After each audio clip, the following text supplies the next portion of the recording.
guys, my name is Raina Stockwell and I'm studying chemical engineering.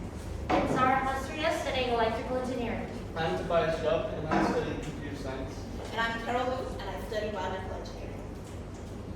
So here is some just basic background about Vietnamese shrimp farming.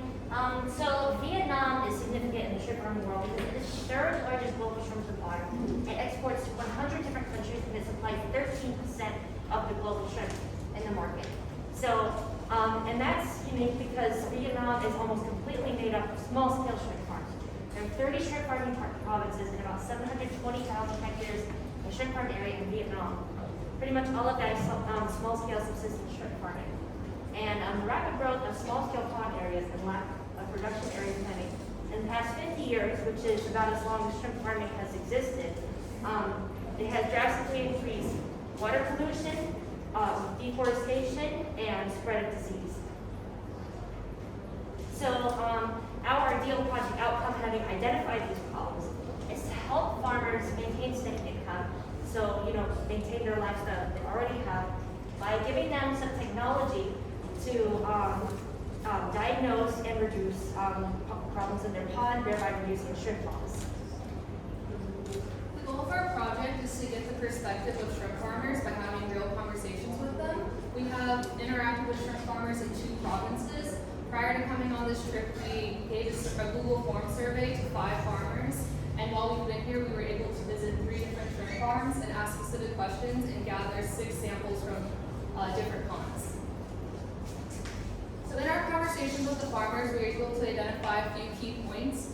We learned that shrimp seasons last between 50 to 90 days, followed by 1 month of cleaning.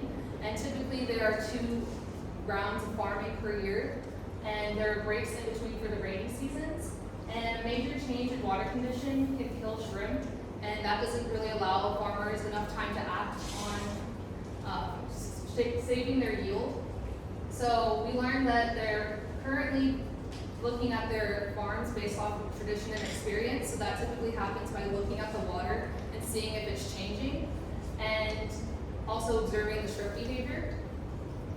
They are also currently using pH strip testing systems, which is what we conducted while we were at the pond. So that's kind of similar to what we were looking at when we were trying to figure out how we wanted to look at the water. And we asked the farmers if they're interested in trying new things, and they are open to that idea as long as it's not complicated or invasive to their current farming practices. Okay, so after we finished interviewing our farmers, we had taken some pictures. Here's the satellite view right here of one of our farms here. And we basically just took pictures of took pictures on how exactly they actually take care of their shrimp farms, so we can actually understand. And we found out that they use some chemicals such as the bio-oxygen and paddle wheel aerators to both keep their water and ponds full of oxygen and their shrimp healthy. After we finished taking pictures, we had also took some sample cups over the ponds and used and we probed the water to identify their salinity, temperature, and conductivity of that water to understand where their water is at, and use test strips to identify the exact water quality of their ponds. Why did we measure this data was, again, the farmers had previously told us a lot of their major concerns was after the rain comes, it changes the water quality so much that the shrimp start dying or not growing as fast. So we wanted to check out what is the current conditions in the pond. We measured with the probe, temperature, salinity, total dissolved solids, and conductivity. We got 6 samples from one farmer and then 2 samples from another farmer. Each sample was a different pond. Although for sample 5, we measured it 2 times just to check that our probe was behaving accurately. And what we found was that The pro data actually varies more between farmers, like the two farmers. This farmer's, you can see like the salinity, total dissolved solids, and conductivity is all a bit elevated compared to the other farmer. Although we also noticed that our rain started about halfway through the data collection, so that might have skewed some results. And we also did vary the place we collected the pond water. In that picture, it was like from the corner. We also collected from the middle of the edges, although we were not able to collect any samples from the center of the pond because we didn't have the access. And we, so what we can notice is these are just, the temperature remained relatively steady, and the total dissolved solids varied a little bit, but I think the thing that we saw that varied the most was probably conductivity and salinity. So why are these water quality parameters important? So these are all affected by rain, which the farmers by experience had said affects their shrimp deaths.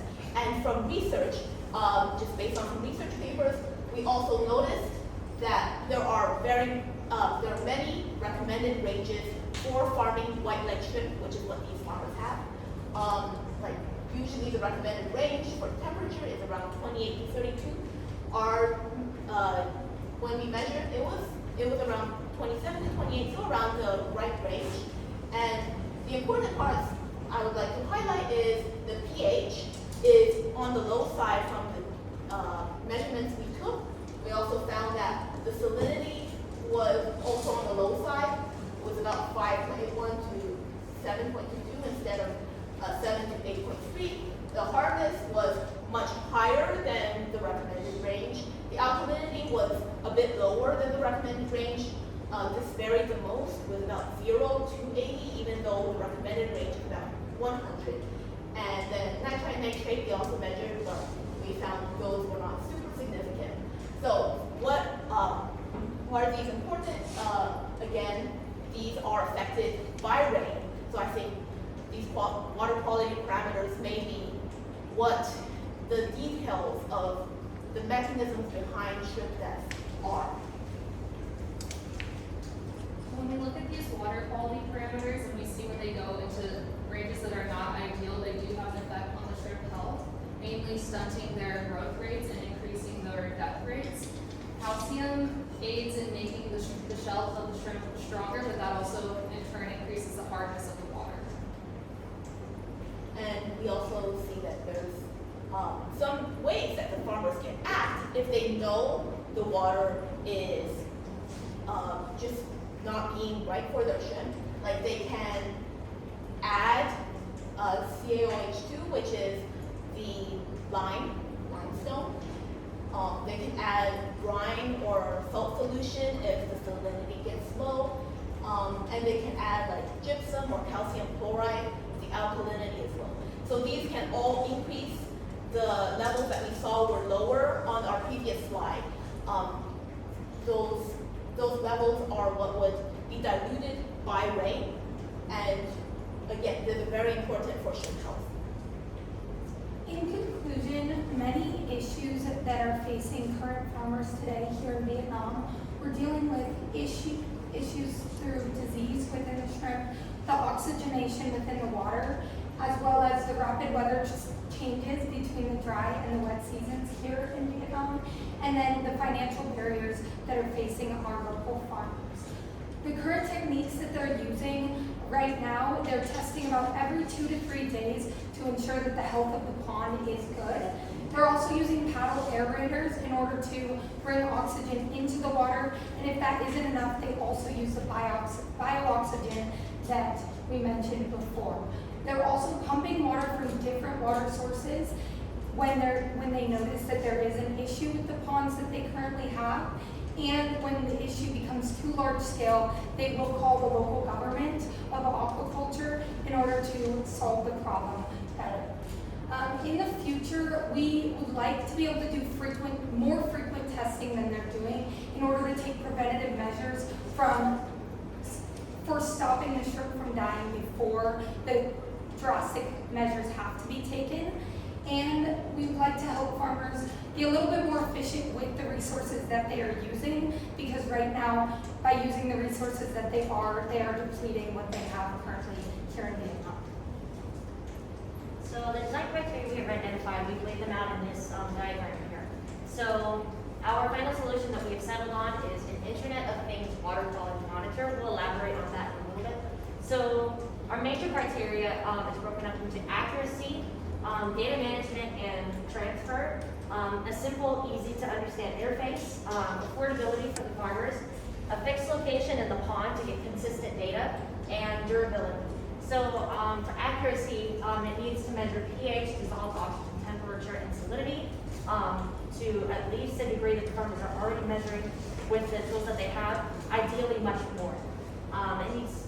Our sensor needs to collect this data at regular intervals, and that kind of leads into our data management. So it should be able to transmit data wirelessly over 1 kilometer, just so that the farmers can like look at their smartphones without necessarily being right next to the pond. To also have data of previous fluctuations in the water, so they can take a look at kind of overall data trends in their pond. And as far as simple interface, being compatible with their phone. If they don't have a smartphone, even pushing texts to their phone through SMS. Affordability, of course, we don't want to make them go bankrupt. We want them to still be able to manage their farms. This should be more of an asset to them than a luxury. So as long as we make the unit cost affordable within the farmer's budget, able to clean, calibrate, and fix when it's broken. That way they don't have to keep buying new ones. And then a fixed location, so anchored in the pond, just to deliver the farmers consistent data without too many confounding variables. And then durability. Can it withstand the conditions in the shrimp pond? It's very salty, there's shrimp in there, it can get dirty, there might be other animals like crabs, there's weather changes. So it needs to be able to endure all these factors while still not harming the shrimp themselves and being practical for the farmers to maintain. So what are our next steps after this? So we hope to install a Baruga, which is made by the company Jolitech. They operate in Indonesia with small-scale shrimp farmers there. This is also a water sensor device, very similar to the one we have proposed, where there are some sensors inside a casing that collects data. Theirs shows up on a handheld device, but we hope to be able to transmit that directly to a farmer's screen. So again, installing this here at one of the farms we visited, or perhaps another local farmer around the Danang region, or somewhere else in Vietnam, will help us first to understand, are these water quality parameters really causing a problem in terms of shrimp growth? Are there any correlations we can see between when it's rainy and perhaps shrimp growth being stunted? And again, just comparing it side by side against the farmer's own experience. And this will help inform our future decisions. Okay, so on the software side of our project, we're planning on making an app similar to this, where we plan to have notify the farmers on a daily basis, on a daily basis, on how exactly their stats are and where it is, and we also have been planning on making it more visual, making it our data more visual with some graphs and a meter to show you where exactly your water quality is at the moment. And And of course, the goal of that is so that faster, the shrimp farmers can identify, oh, we need to add add lime to our water, instead of waiting until they can see there's an issue. So what is our project deliverable timeline for the coming year? We hope to begin pond data collection as soon as possible. We did a little bit this trip, but doing more of that by installing some sensors. And by the next month, we hope to have a simple data output screen created and getting farmers' feedback on the sensor we would would leave here seeing like, are there any major issues? Is it like easy for them to use? What are the challenges? And of course, reaching out to more farmers so we can have a wider pool of experience. And then after that, we would like to determine the probes that we would use for our parameters. Perhaps some of them just aren't that important and we can reduce cost. And then order those probes, and then begin programming and pacing those probes. And we will be returning in December of this year, hopefully with a functional prototype that we can allow the farmers to try out. And in the future, we hope to just evaluate the outcome of the device we would make and see is it actually useful to the farmers? Is it a good alternative to standard probes? So here we have some short-term and long-term goals for our project. Short-term, while we're here and when we go back to Arizona, we would like to continue working with the local Vietnamese farmers. We are paired with many farmers here, as well as our team lead to have contact here in Vietnam. And we also would like to work with the local university and the students to be able to see if they can do more data collection for us and send the data back to us so we can have constant monitoring of the farms for better, more accurate data. Over the long term, we hope to be able to help the small-scale farmers in every country that we can possibly reach.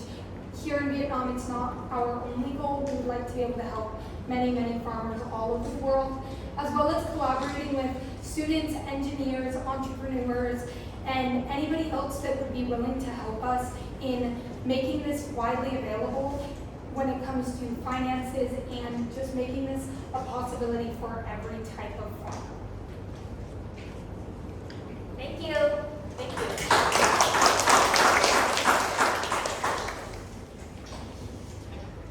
Did you do any investigation of the competition landscape now? What is the existing devices or system available for the Vietnamese farmers now? So this is a device made by Jalatech. It's called Maruno. So Jala is a company based in Indonesia, which also has a shrimp farming industry. But I don't think that it's available in Vietnam. There's also larger scale corporate shrimp farming industries, such as Minfu. And of course, in Thailand, it's almost completely corporatized. So just looking at some of these larger scale operations and looking at the ways that they manage their shrimp farming and they address problems with shrimp health and shrimp disease, as well as looking at products like this, was definitely something that we considered when trying to scale down that technology to help small scale farmers. Yes, so most of the competitive technology is not designed for small scale farmers. It's for those very large closed systems that corporations have where they can control the water. Like the ponds we visited, they don't have like plastic lining on the bottom, it's soil on the bottom, and it's not a closed system. Mm-hmm. And we can see that usually the tests they use, because again, the current sensors are very not affordable and designed for those very specific measurements, like either lab testing or corporate farming. They mostly use very basic chemical tests, such as this pH. One of the farmers showed us them using that. Another key thing about these tests that they use is that they're single use. So if we can give them a sensor device that they can use over and over, that might make their process more efficient for them. Haley? So how did you guys come up with your cost of the device? Because how much are these tests versus your $1,000 device plus another $100 each year? Like, do they have the funds available to something like that? So the information we got about kind of our cost range available to us for the farmers, we got from our community partner, the DXPD. And then we also compared that realistically to the cost we encountered when trying to build our prototype. The cost of an Arduino or the PCB that's going to process the data from the sensors, the cost of the sensors themselves, the cost of the housing material, etc. So we wanted to do something that would allow us to build a functional prototype but would also be within the farmer's cost range. So it is something of an expense for them, but we are hoping that making this small investment now will help them get better returns on their shrimp in the long term. We are also open to the idea to reaching out to other nonprofits. We work with the Dutch Fund. Dutch Fund for Climate and Development. Yes, and right now they're the current only nonprofit we're working with, but we're very open to the idea of working with other nonprofits in finding the ability to make this more affordable and even using donated products if needed to be able to make this a possibility here in Vietnam. Another thing, we did do some research on some aquaculture policies here in Vietnam, and it seems they want to support farmers who implement more sustainable techniques. And with the data management system, even if it's currently just a prototype, perhaps if they can see that farmers can be informed by this information and make more sustainable decisions, it might actually get them some government funding as well. Yeah, I love your idea about and also your solution, but I have one comment. So your system, the system now just monitoring function, but you can upgrade a little bit because now you just get the data, but you can integrate with some pump and some chemical that you can adjust the pH or other conditions to the perfect condition for shrimp. And the second thing is now the shrimp farmer use the chemical treatment for payment, right? So if you use the biological treatment, so that you can cultivate some microorganisms, so this I mean good organisms that can eat some kill some harmful bacterial microorganisms. So and then it grow up and it can become food for shrimp. So this could be great for your solution. I know exactly what you're talking about. The cultivation of algae and bacteria that live symbiotically with the shrimp, such as lactobacillus. That's definitely something that we find very interesting. Ultimately, like our Smart Ag team over here, we want to build something first that can be used as a diagnostic tool for the farmers, and is not too radically different from what they're already used to. Once we feel confident with our device, and once the farmers are happy with it, and we, establish some mutual trust between them, then we can start to broach the idea of changing their chemical treatments for the pond, changing the way that they cycle water through their ponds to be more efficient and less wasteful. So definitely we would like to explore those solutions, but one day at a time. Something that's very important to recognize is that these farmers have been doing this for a very long time, and they feel very confident in their systems and the way they approach it. Many farmers that we interviewed, they actually expressed to us that they have family secrets, or they've been doing this for long enough that they have special systems to fix the issues in their pond. So when we come out there, our job right now isn't to say, we know more than you, here's how we can fix your issues. It's to almost give them something that shows them a little bit more information than what they are able to see now, so that they can make their own approach and maybe reach out to us and say, hey, we don't exactly know how to fix this, can you help us? And then at that point, we would be more than willing to approach this difficulty with them. But we also want to recognize and respect them as farmers who've been doing this for a very long time. So what type of information do you control through the machine? There's something like temperature, pH, or what kind, or all those kinds of things? So the idea behind this is it actually is a multiplicity of different tests that are going to be done on the water all at once, and then it will be connected to either an app, or for the farmers that we were able to speak to who don't have internet phones, we are also thinking about integrating a way of texting them the same information that the app would provide. So when it does all of these tests, they're able to see multiple things right at the touch of a button, rather than having to do multiple different tests over a long period of time. But for our current prototype that we are working on, we are focusing on using the sensors for temperature, pH, and dissolved oxygen. And what, sorry? And salinity, which is also related to conductivity of the water because of the dissolved ions. So we think that those will be like the most informative to the farmers while still being, like the most efficient because, the more sensors you add on, the more variables there are. But we would like to add more sensor capabilities to our prototypes once we have this, good to go and successful with the farmers. We can't wait. Thank you. May I add one criteria for you when you diagnose the stream condition? Because most of the stream farm are nearby the sea. The water is combined between the river water and the sea water. So how can you measure The So salinity? this was actually something that we found very interesting. We found that a farm actually was using this water on purpose within her ponds between the mixture of the salt water and the fresh water.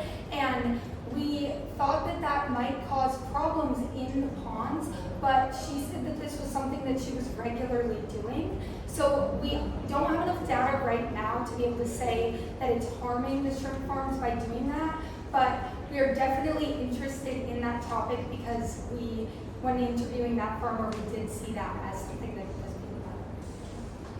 One thing is for the salinity, we talked about there's multiple sources. There's the fresh water and the salt water. So one of the determinations the farmers make in farming is how much from each source will they combine to make the healthiest environment for their shrimp.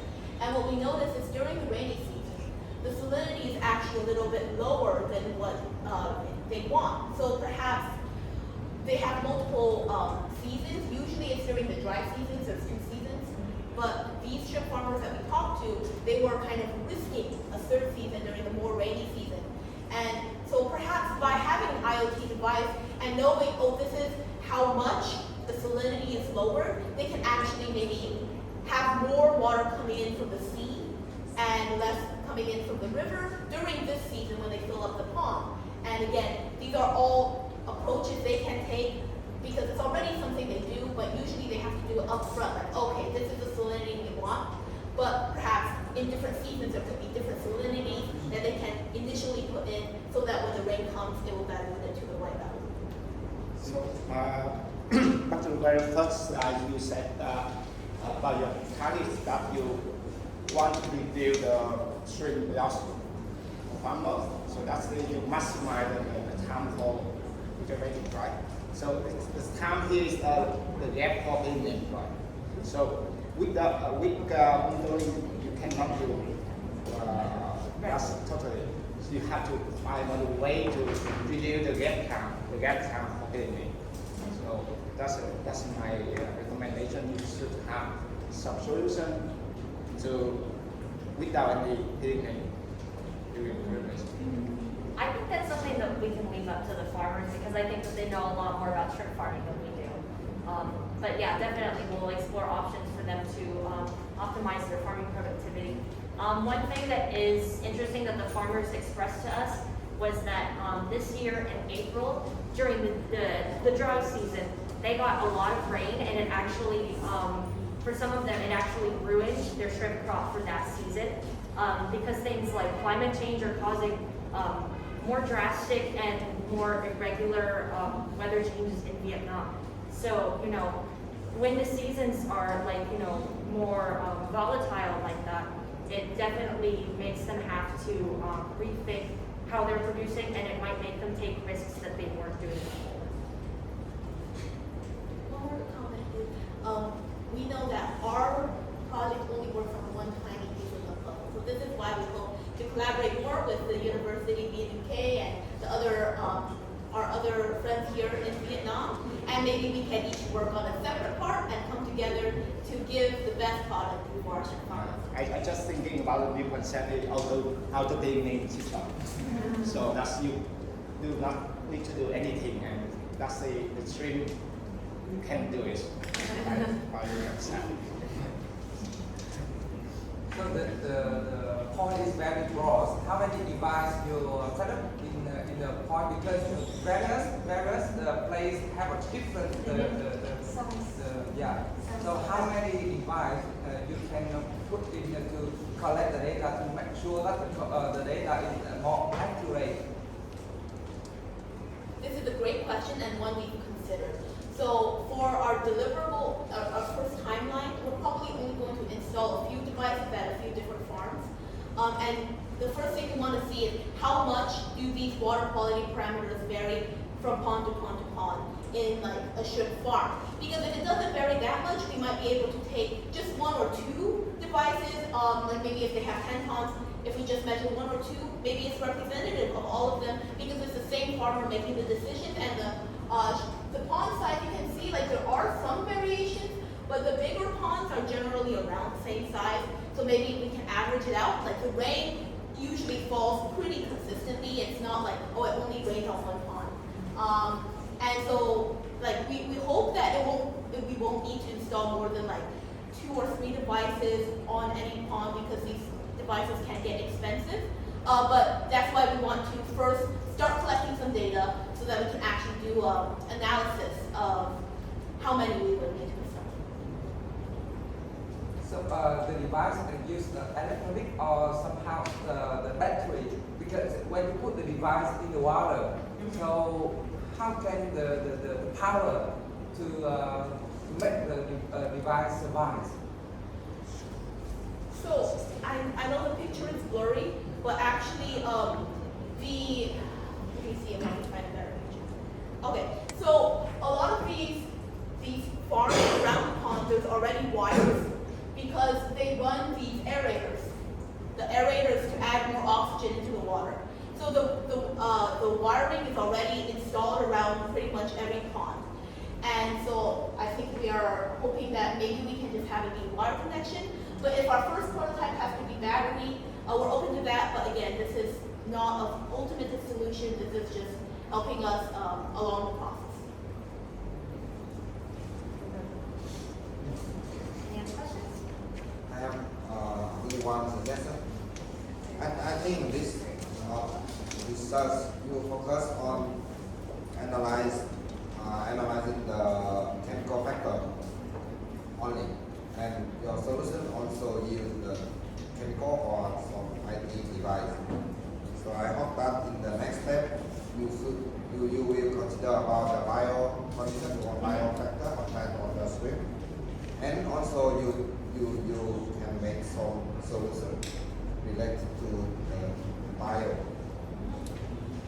This is, I think, Are you talking about the bio-oxygen that's used? no, oxygen usually this is the bio. Oxygen from natural is bio, but as the doctor said before, you can use some food, bio food or something to enhance the health of the shrimp. Absolutely.